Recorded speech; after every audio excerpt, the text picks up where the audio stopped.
పుల్లయ్య గారు. ఇంటి పేరు? గొల్లమందల పుల్లయ్య గారు. ఎవరు? సొబ్బాల.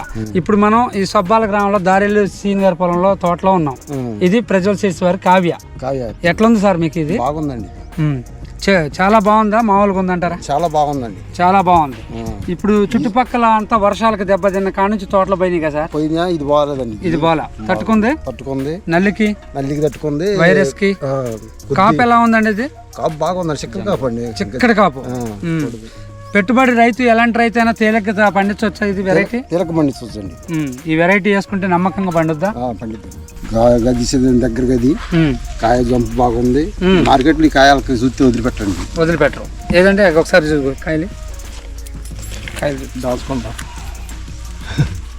ఇవ్వండి సార్, పెట్టండి. ఎట్లున్నాయి సార్ కాయలు? బాగున్నాయండి.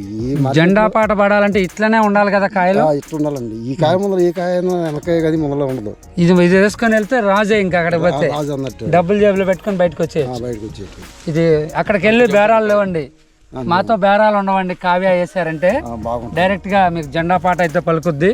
బేరాలు లేకుండా మన పని అయిపోద్దండి. కాయ సైజ్ అయితే మంచి పొడవు ఉంది. సీన్ గారు లాగా ఉన్నాయి కాయలు. పొడుగ్గా ఓకే. బరువు కూడా వచ్చేలాగా ఉంది.